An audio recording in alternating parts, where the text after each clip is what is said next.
Hello, good evening, all. Yeah, I hope you can all hear me. And yeah, I really want to appreciate, all the speakers have spoken also before. I mean, Lale, yeah, it actually shows how, you know, how, you know, how you got into neurosurgery. You were quite extremely intense in that, in that very good presentation and very detailed. Well done. And also Glenn too. It was a great, you know, also experience for me to listen to your story. It was quite inspiring. Actually, you shared the whole, aspect of your life, from also your career in medicine into your career in management. And I think that actually just summarizes, the potentials we have, in medicine, how far we can reach. So I know our time is quite limited, and so I think I will just briefly just go through my a presentation. So this is more like a reflection for my career as an immigrant in medicine. You know, my story might be quite different. I just moved into UK 4 years ago. So I spent, all my life in Nigeria. I did med school in Nigeria. So I know our stories might be different. A lot of people, might have been born here, from immigrant parents, or you might have come here at a young age. But we have so much similarities. We've got an immigrant roots, we are interested in medicine, and also we want to be a leader. And I think that is why a lot of us are immigrant leaders. So for me, I will approach my presentation, everyone has actually talked about the specifics of the interview process, and they've explained, about what you need to get into med school. So I would approach this one more from a mindset, also point of view, also to tell you that there's nothing you want to do, or there's nothing you want to be that you cannot achieve, especially in this very inclusive environment such as the United Kingdom, where 42% of medical students are from a British and minority ethnic group, and 42% of NHS doctors are even from BAME. So you've got an opportunity here to be anything you want to be. So most important thing is changing your mindset. So one of the films that actually inspired me when I was growing up was actually the film called Aquila and the Bee. It was a story of a young Black girl, who won a national spelling bee competition in United States. And one of the quotes from there, which was originally actually quoted by Marianne Williamson, says, "Our deepest fear." And I just want to read it now. "Our deepest fear is not that we are inadequate. Our deepest fear is that we are powerful beyond measure. It is a light, not a darkness, that most frightens us. We ask ourselves, who am I to be brilliant, gorgeous, talented, or fabulous? Actually, who are you not to be? And as we let our own light shine, we unconsciously give other people permission to do the same. And as we are liberated from our own fear, our presence automatically liberate others." Now, I'm currently a specialist registrar in rehabilitation and stroke medicine. And as I told you, I moved into the UK 4 years ago. Family for me is a very important thing. This is my beautiful wife with a pristine white teeth. and sandwiched in between me is my daughter. She's Michelle. She's 4 years old. And and and my son is Michael, is 4 months old. And I will just briefly just also talk about my career journey, your career choice, and your well-being. And I will talk under these sub-headings. Now, for me, actually, entry medicine was as a result of my own experience. Also because, at the age of 4, I developed, I spoke my first word at the age of 4, developed severe stutter, which brought about a low self-esteem for me. I dreaded any social, environments, or or or an opportunity to actually speak with people. So I had this social phobia, and to compound that was that I lost my dad at the age of 4, and I think that combination, made me quite very, very, quite very seclusive. But it was in the period of a seclusion that actually introspected and started thinking about why do I stutter? Why do I have this feeling, this obsessive thought? And I was quite interested in the brain and in the mind, and actually that was the inspiration for me to actually go into med school, to be able to help people in similar situation as I am, studying medicine in Nigeria, like I said. And this was when I was doing my initial part of postgraduate training in Nigeria, with the medical students there. And I know we've all, had a lot of very wonderful speeches, and I think it's just very nice for us to hear some music also to relax ourselves. Now, from now on, it is one of the songs from The Greatest Showman. Is a story. It's one of the most favorites. It's actually one of my most favorite musicals of all time. It was, uh, and the famous actor Hugh Jackman, was a lead. He was a protagonist then. So it was a story of an unemployed man who became, a successful owner of a circus, by employing, people of diverse also background, from the giant to the dwarf to the bearded man, to people of all skin tones or disabilities or abilities. And through that diversity, he was able to create a unique also circus show. From the movie is a song. And it's interesting that I am the one here, and I will tell you the backstory about this later on. So I just wanted to listen also to that. Then yeah, I think you can all hear it a little bit, right? Yeah, hopefully you can all hear it. So the backstory of this song was actually, this was a song we performed as a group to one of our patients who had a brain injury. She had encephalitis that actually affected her motivation and her will to walk. Despite having very good strength in her legs, she had that difficulty with initiating movement. So then,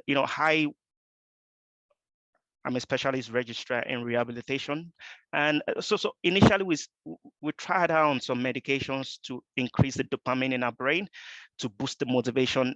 That initially helped a bit, but it didn't really help so much. So, we brought an idea in which, we knew that she loved The Greatest Showman. She was very interested in the music.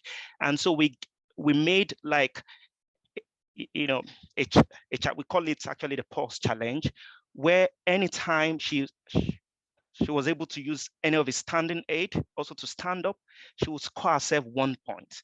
And when she reaches the 60 points, that would we'll try and see if we could perform this song. No, we didn't expect, that to actually help work. So we felt that it would be very difficult for her to achieve that. And to surprise us, in a matter of 2 weeks, she got her 60 points. And what we used was based on the psychology principle, using the operant as conditioning, where actually positive reinforcement actually initiates a change. So in 1 to 2 weeks, she aced it. And so we are at a crossroad of how do we perform this thing? And so we decided, okay, I've got a kid's piano at home. So we brought a kid piano. One of the neuropsychologists there played the guitar, and I volunteered to sing. So we sang the song, and it was really inspiring, not just for her. A lot of patients and staff actually came around. And based on the experience, I saw how music actually could impact rehabilitation. And that was also one of the reasons why I started, a little bit of a charity group called Songs and Nerves, which includes a lot of healthcare professionals using music as a rehabilitative tool to help patients recover from brain injury. So medicine could be fun sometimes; it could be very creative, and I think the last thing we did was actually recording the soundtrack for Star Wars for a terminally ill patient who had 6 months to live, and we've been able to perform, almost like yearly now, music in our ward to patients with neurological injury, and it's been very, very fantastic, in boosting their mood and in helping them for them. So I saw my difference as a uniqueness, which was because when I came here, you look different a little bit, you speak different, but I saw that as a uniqueness, to bring out my own ideas and viewpoints, and that actually worked. And this is my group. I mean, we're quite diverse, and we are growing each day. And so apart from that, also was actually founding a charity group called Green White Green Healthcare Heroes UK, where the the goal of the group is actually to make a lot of immigrants healthcare workers from Nigeria feel at home, to have a sense of community, and to help them adjust to the culture shock in the UK, and also to maximize our potential to make as much impact as possible, even to the UK health system. We are more than 500 at the moment, and we are growing in the process. This is just a picture of of some of the group. We actually had a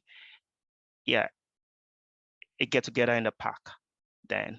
So like I said, I'm a specialist registrar in rehabilitation and stroke medicine. So actually my work involves two areas of care: acute hospital care and rehabilitation.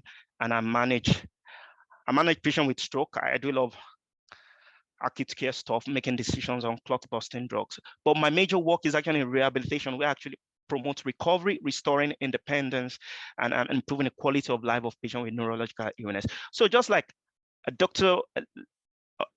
Morgan, who is a neurosurgeon, she opens a skull, removes the tumor or the blood, fixes it together, and then they send the patient to a rehabilitation ward. We help, in improving the quality of life. The neurosurgeons help definitely to preserve life, but we, as much as possible in rehabilitation, we help to improve the quality of life, restore their independence. So it's also an exciting new specialty in the physician group. And if you're interested, I mean, you can always send us a message, to me, and I can also guide you.